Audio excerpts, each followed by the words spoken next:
अस्सलाम वालेकुम स्टूडेंट्स, हम चैप्टर नंबर 1 पढ़ रहे हैं डेटाबेस का। आज हमने लेक्चर नंबर 8 स्टार्ट करना है। लेक्चर नंबर 8 में जो टॉपिक्स हमने कवर करने हैं उसमें हैं ऑब्जेक्टिव्स ऑफ डेटाबेस और objectives of database management system, कि डेटाबेस के क्या मकासद हैं और डेटाबेस मैनेजमेंट सिस्टम जो है उसके क्या मकासद हैं। तो स्टार्ट करते हैं। सबसे पहले ऑब्जेक्टिव्स ऑफ डेटाबेस। पहला इसका ऑब्जेक्टिव है डाटा इंटीग्रेशन, दूसरा है डाटा इंटेग्रिटी और तीसरा है डाटा इंडिपेंडेंसी। ये 3 ऑब्जेक्टिव्स हैं डेटाबेस को इस्तेमाल करने के। तो सबसे पहले देखते हैं कि डाटा इंटीग्रेशन क्या है। जैसा कि हमने फ़ाइल प्रोसेसिंग सिस्टम में पढ़ा था, मैंने आपको बताया था कि फ़ाइल प्रोसेसिंग सिस्टम में तमाम फाइल्स की आपस में इंटीग्रेशन नहीं होती, यानी कि आपस में ताल्लुक़ नहीं होता। इंटीग्रेशन का मतलब होता है एक दूसरे के साथ जुड़े होना किसी भी मकसद के लिए।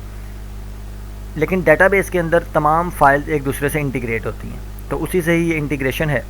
तो हम स्टार्ट करते हैं। देखें पॉइंट नंबर 1 इसका देखें। The data in file system is stored in separate files.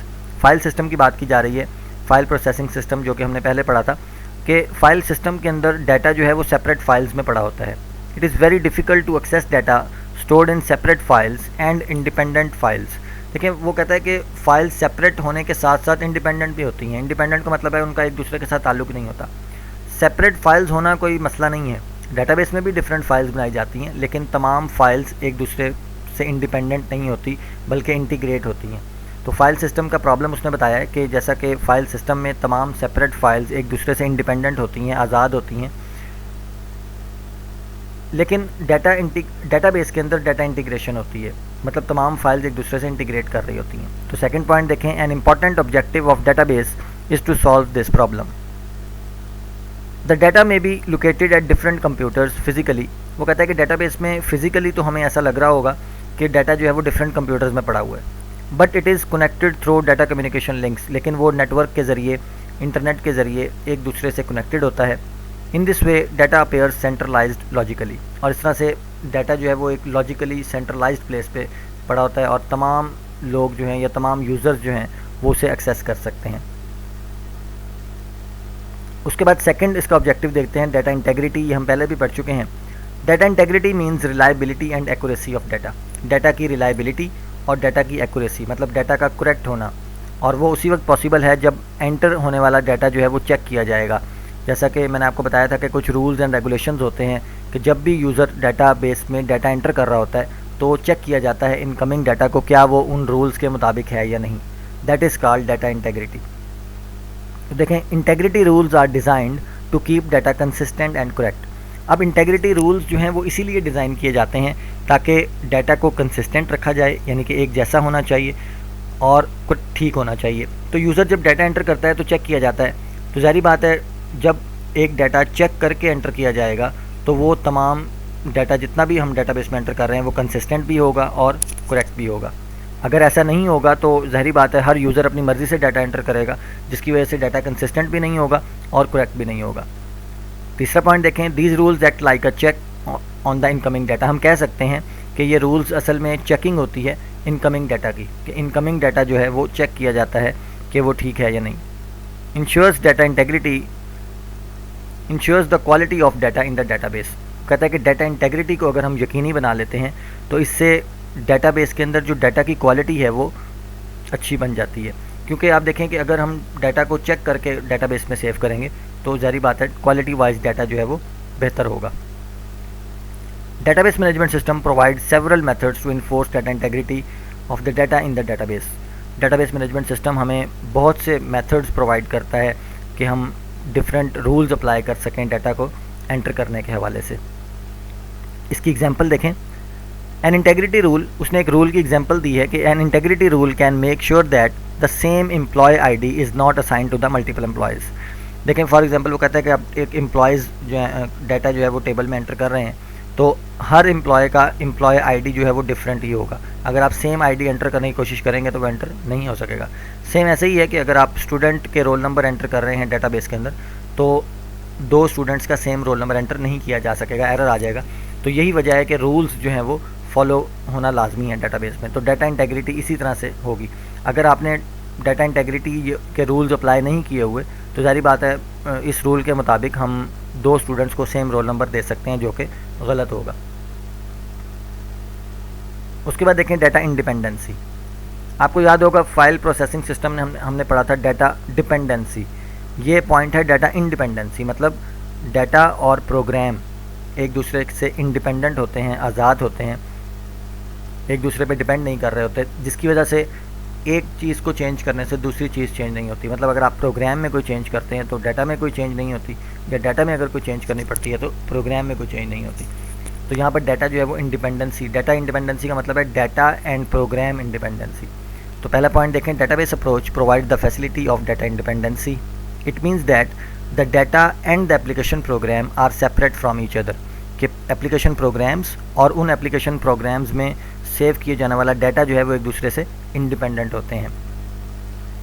The user can change data storage structures, तो इसलिए फिर क्या होता है कि यूज़र जो है वो डाटा स्टोरेज स्ट्रक्चर्स में चेंज कर सकता है एंड ऑपरेशंस में चेंज कर सकता है without changing the application programme. यानी कि एप्लीकेशन प्रोग्राम्स को चेंज किए बगैर आप डाटा को चेंज कर सकते हैं।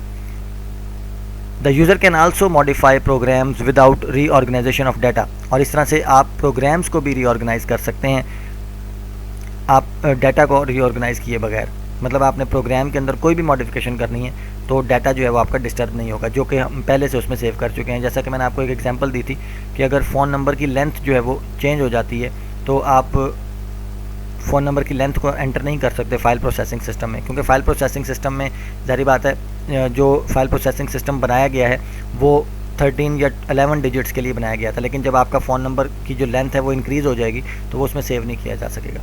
तो उस सूरत में क्या होगा कि प्रोग्राम को चेंज करना पड़ेगा।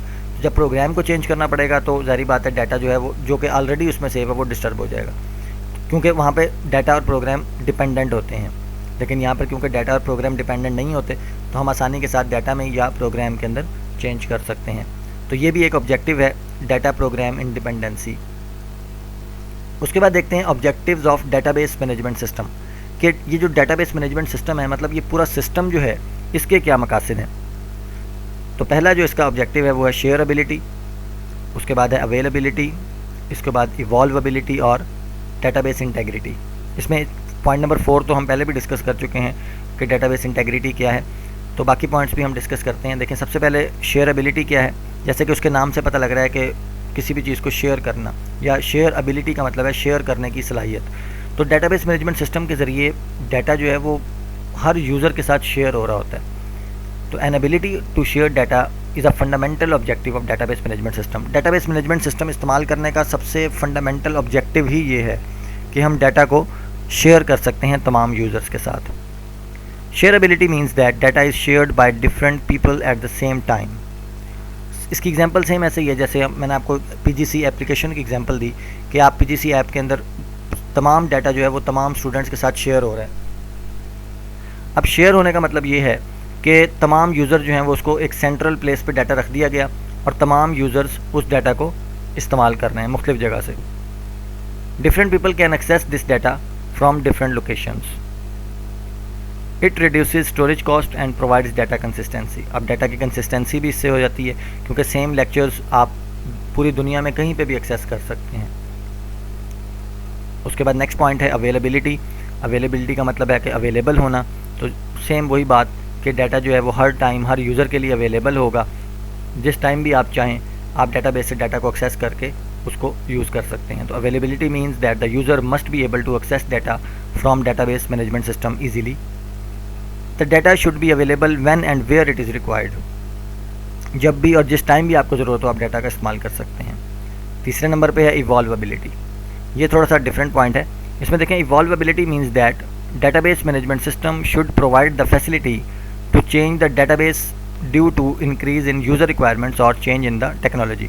अब database management system का एक ऑब्जेक्टिव ये भी है कि आप database में चेंजिंग्स कर सकते हैं टेक्नोलॉजी में चेंज होने के साथ साथ। जैसे कि किसी भी ऑर्गेनाइजेशन ने अगर एक सॉफ्टवेयर बनवाया है या एक डेटाबेस बनवाई है तो आने वाले दौर में अगर उस ऑर्गेनाइजेशन में कुछ चेंजिंग्स आती हैं या कुछ टेक्नोलॉजी बढ़ जाती है तो उस सूरत में वो डेटाबेस सिस्टम में चेंजिंग्स करवा सकता है आसानी के साथ। तो इसे कहते हैं इवॉल्वेबिलिटी कि आप अपने सॉफ्टवेयर में चेंजिंग्स करवा सकते हैं। तो वो कहता है कि डेटाबेस मैनेजमेंट सिस्टम एक ऐसा सॉफ्टवेयर है जिसमें आप अपनी रिक्वायरमेंट्स के मुताबिक चेंजिंग्स करवा सकते हैं जैसे कि फॉर एग्जांपल अगर पंजाब कॉलेज में एफएससी या आईसीएस की क्लासेस हो रही हैं तो हमने अपना सॉफ्टवेयर जो है वो एफएससी आईसीएस के मुताबिक बनवाया है। लेकिन आने वाले कुछ सालों में अगर यहाँ पर बीएस या एमएससी प्रोग्राम स्टार्ट हुआ तो सूरत में सॉफ्टवेयर में भी चेंजिंग्स करनी पड़ी, क्योंकि अब हमें बीएस और एमएससी के हवाले से भी सॉफ्टवेयर में स्टूडेंट्स का डाटा सेव करना था। तो जैसे ही रिक्वायरमेंट्स चेंज हुई तो उसी तरह से डाटाबेस की जो उसमें चेंजिंग्स जो हैं वो भी हम आसानी से कर सकते हैं। तो इवॉल्वेबिलिटी का मतलब ये है। The change in the database में अकर्स इन 2 वेज। दो तरह से चेंजिंग्स की जा सकती हैं। इट में भी चेंज बाय कंटेंट्स और बाय स्ट्रक्चर। डाटाबेस का कंटेंट भी चेंज किया जा सकता है, मतलब उसमें सेव किए जाने वाला डाटा जो है वो चेंज हो गया, या डाटाबेस का स्ट्रक्चर चेंज किया जा सकता है, मतलब उसके टेबल्स जो जिसमें डाटा सेव होता है उसको चेंज किया जा सकता है। For example, the structure of database may be change if the operations of an organisation is expanded. जैसे कि मैंने आपको अभी एग्जांपल दी कि अगर किसी भी ऑर्गेनाइजेशन के ऑपरेशंस जो हैं वो एक्सपेंड हो गए हैं, बढ़ गए हैं, तो उस सूरत में डाटाबेस का स्ट्रक्चर जो है वो चेंज किया जा सकता है।